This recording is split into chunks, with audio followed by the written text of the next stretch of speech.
WUNDA Underfloor heating. Is it worth it? Hi, my name's Meg and I've recently undergone a huge bungalow renovation where we completely stripped back our 1940s detached bungalow to the bare bones. We took off the roof, we had to completely move out. The place was not habitable in the slightest, and we documented this whole journey over on this YouTube channel. So if you wanted to go and watch that, then you can go ahead.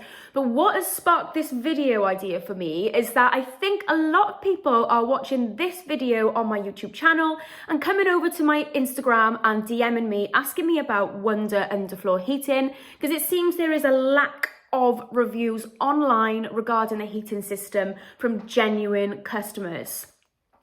So I will just say I am a genuine customer. We decided to put the WUNDA down quite late in our process. So we needed something that we could put on top of concrete floors and not prior to the concrete floors being laid.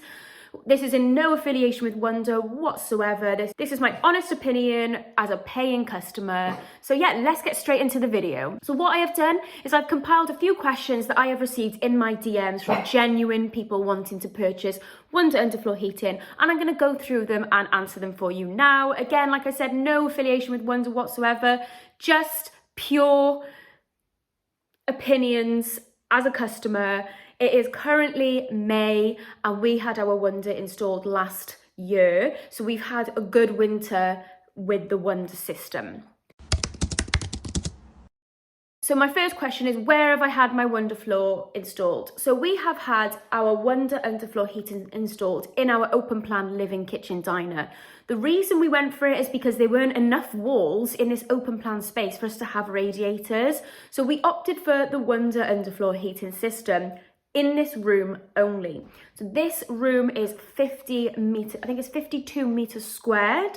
But we do have a large island and kitchen and a utility room where the WUNDA does not go under the cabinets. So we were advised against putting it under the cabinets because you might store food and things like that.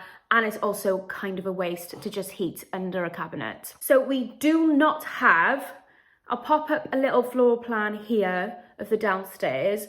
We do not have WUNDA anywhere else in the house. We haven't got it in the hallway, the bedroom downstairs, or the bathroom downstairs, and we don't have it upstairs either. So a question I had is, do we need radiators as well? So I'm going to be speaking just about this room now because we don't have radiators in this room. And I can tell you that in this 50 meter squared room, we do not need radiators as well as the WUNDA Underfloor heating system. This room gets really warm to the point that my dog genuinely doesn't like it.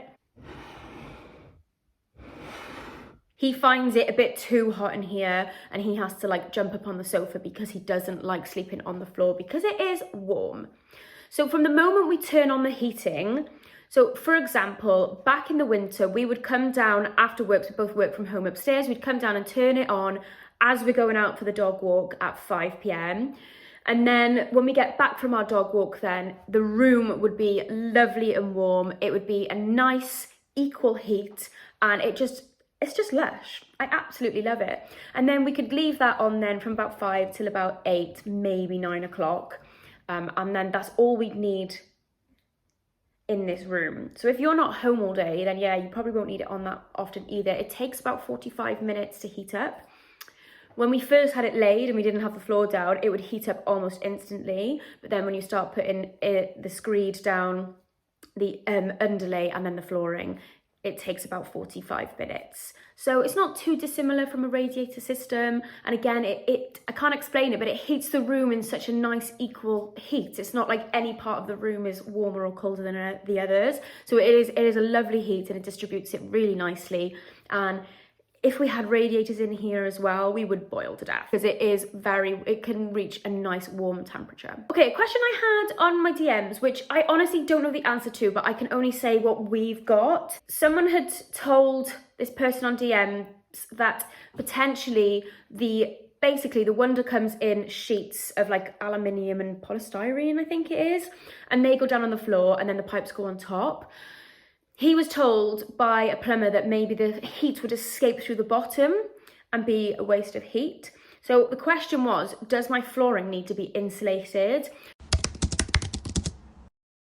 So in this room here, this back side of the room is the old part of the house. There is no insulation in the floors, just old 1940s concrete. In this part of the extension that I am sat in, it was building regulations that we had 100 millimeters of insulation in the extension floor. So we've got half of the room insulated in the floor, sorry, not insulated in the floor, and half of the room insulated in the floor. I can tell you now, in terms of the heat and how it feels, you cannot tell a difference from the heat. Whether there is heat escaping underneath, I have no idea, but it's not impacting the heat up here. So I think that's a good answer, I hope.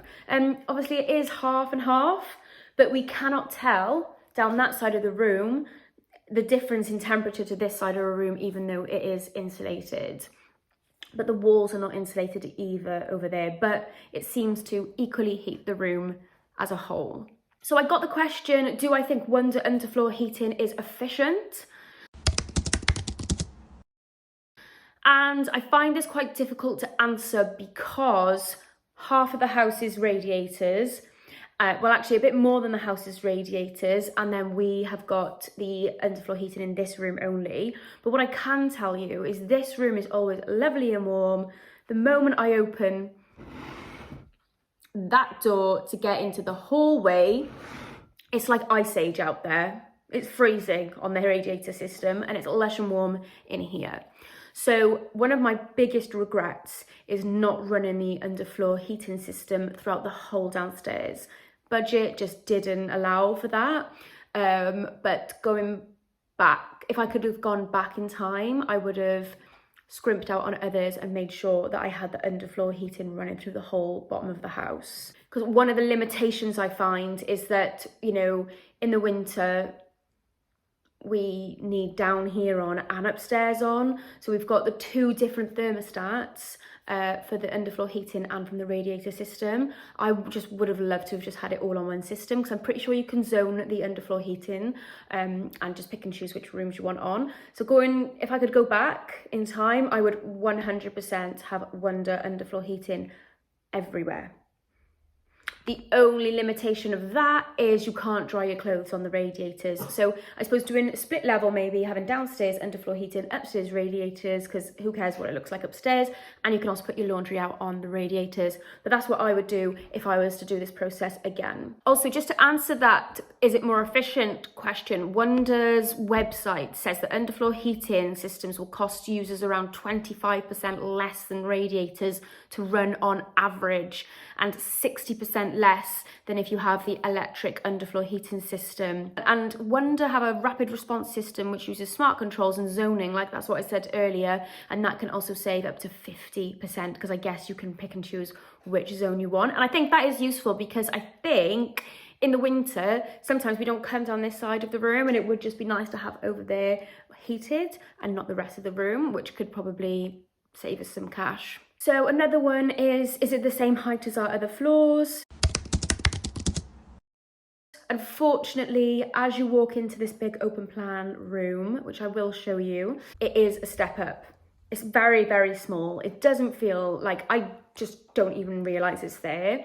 That is one thing that's a bit like, oh, which is why I wish I did the whole ground floor, because you do have to step up slightly.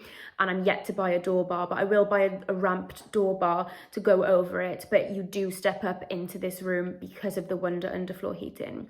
But again, I think I would rather a little tiny step than have 4 big ugly radiators in this open plan living space, which, do you know what? Absolutely love not having any radiators in here, because they're not the most aesthetic things in the world. So another question I got is, what floor did I lay on top of it? We have laid engineered wood flooring down on top of it, so it's not, I honestly didn't need to even think really about what floors, because it is very compatible with a lot of different floors.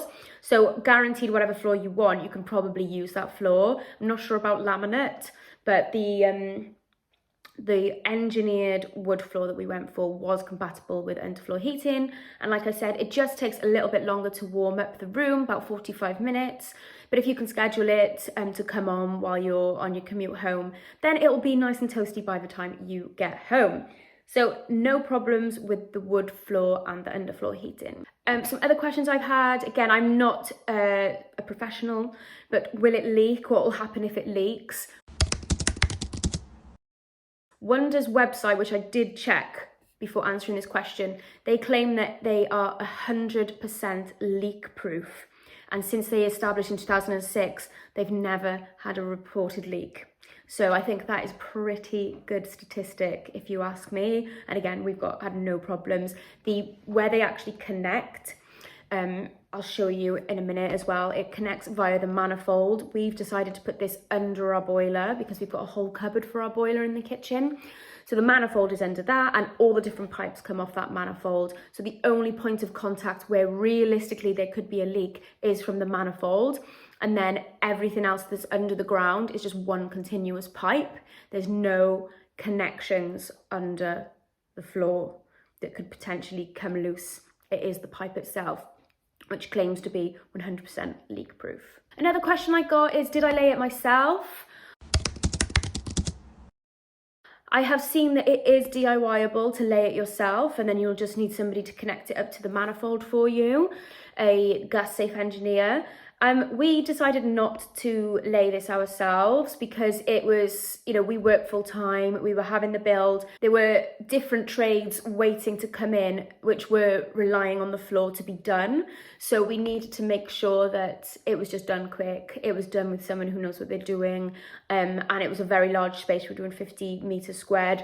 So would I do it myself? I definitely would give it a go, because once you see the trades doing it, you think, actually, I probably could do that myself, because I'm pretty sure WUNDA will give you a design plan and then you have to just lay it to their design plan. And it looked pretty straightforward. It just looked like it was a bit of a ball ache, really. How much did it cost?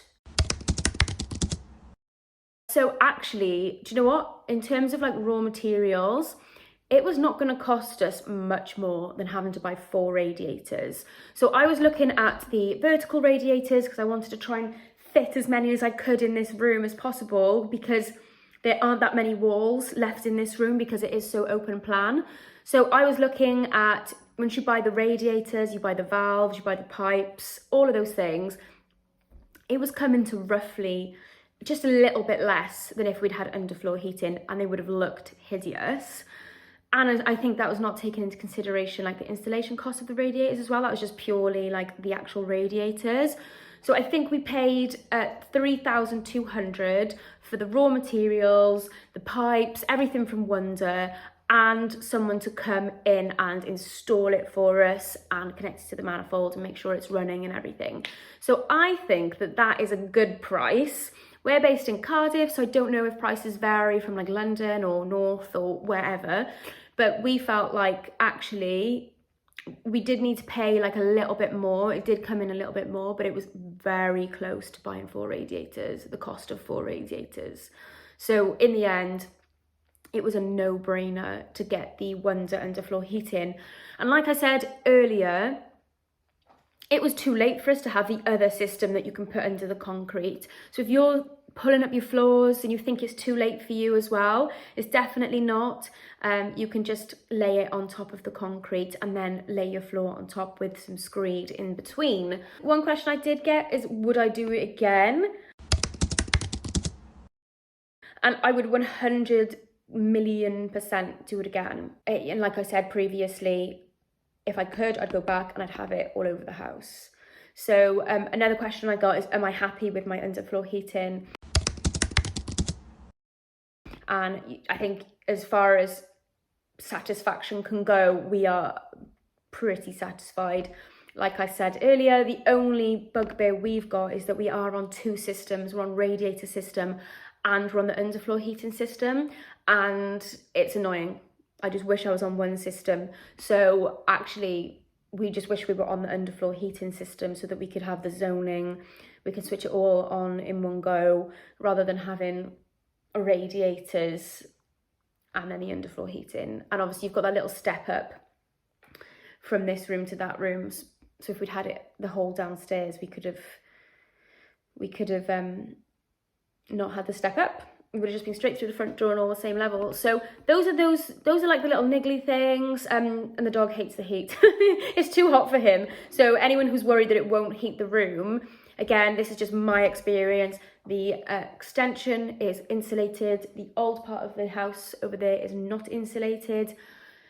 And we find that it is very good at heating the room and too hot for the dog. I absolutely love it. And not to forget, it feels lovely under your feet in the winter when you're all cold and you've got your fluffy socks on. Like I said, hope that helps you. Let me know in the comments if you decide to go for your WUNDA Underfloor heating and if this review helped. I don't have many negatives to say. The negatives are down to us not having enough budget. So if you like this video, then don't forget to subscribe to my channel because I've got loads of reviews.